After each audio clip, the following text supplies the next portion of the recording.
Hey kids, welcome back to another 5-minute Bible story. Last week we began our new 9-week series called Listen Up. We talked about how we need to expect to hear from God. Today we're going to talk about how God speaks, and that using that we talked about last week about how we can expect to hear from God, we'll be ready to hear when God speaks to us, and we'll learn about how he speaks to us in today's Bible story. Today's Bible story, we're going to talk about Samuel. And actually, we're going to start in the beginning of his life when he was born with his mother, Hannah. So Hannah really wanted a child, especially a son. She was getting older and she was just desperate to have a child. So she would go to the temple, and there was the prophet, or the priest at the time's name was Eli, and she would just sit there and pray to God and beg God to send her a son. One particular time she was sitting there and she was just full of grief because she really wanted a son.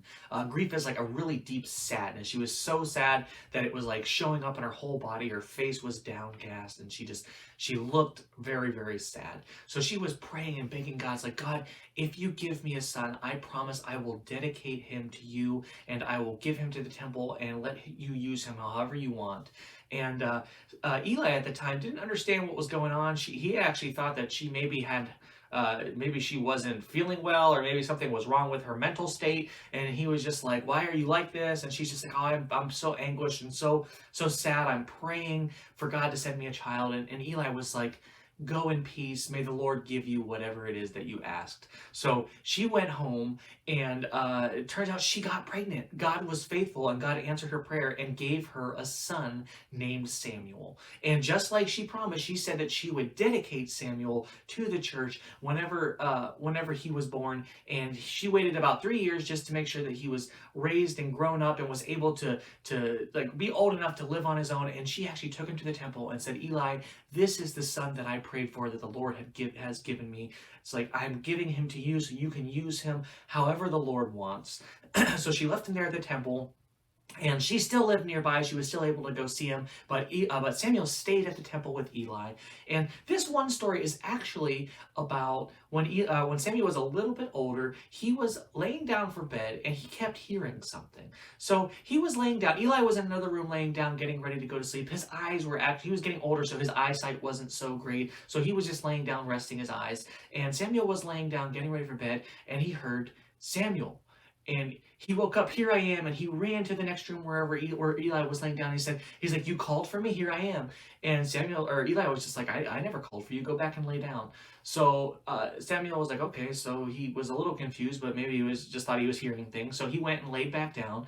And not too much longer after that, he heard Samuel. So Samuel stood up and he ran to Eli's room and said, here I am, you called for me? And Eli was like, I never called for you, go lay back down. So Samuel again was just like, okay, I guess I'll just go lay back down. He didn't call for me. So he laid down, and sure enough, he heard Samuel. And he woke up, he ran to Eli's room, he's like, here I am, you called for me. And Eli finally, at this point, realized what was happening.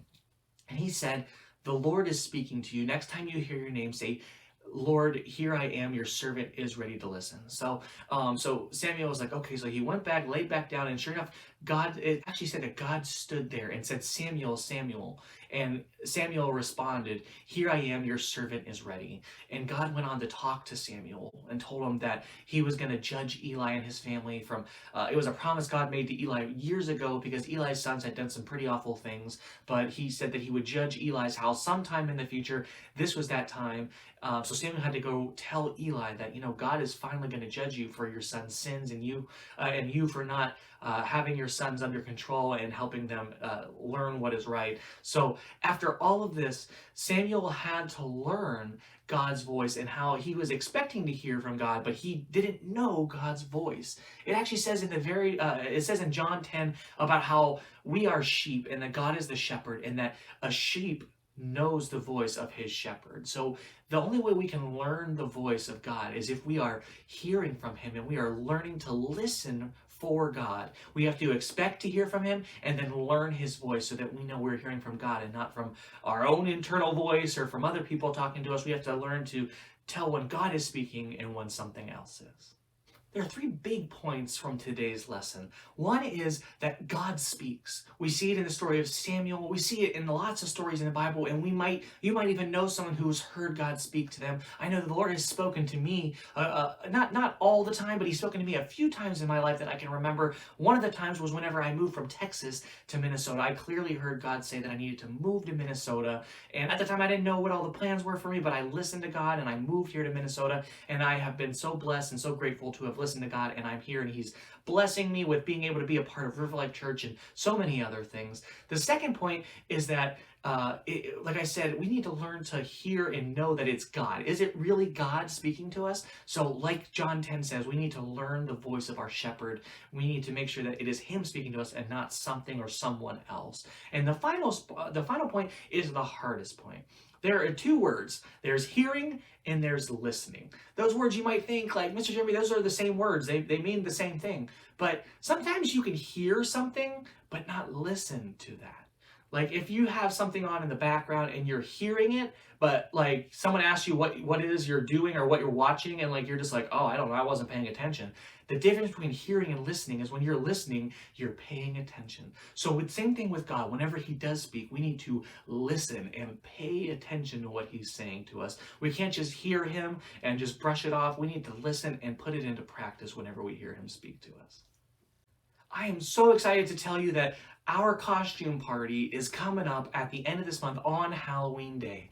It's not going to be the same as what we've had in the past where we're in the building. It's going to be something new and something exciting. We're calling it our Heroic Halloween Quest. It's going to be an epic drive-through kids adventure. You're going to be able to come with your parents in a car and drive through and see a whole bunch of different characters and have a bunch of fun, get some rewards, and it's going to be a great time. We are taking candy donations, so if your parents and you want to drop something off by the church, we're pretty much there from like Tuesday to Friday between like 8 and 5. So if you want to drop some candy off for our candy donations, go ahead and bring it by sometime during those times. But other than that, that's all that we have for today. I can't wait to see you next week in another 5-minute Bible story. Bye, kids.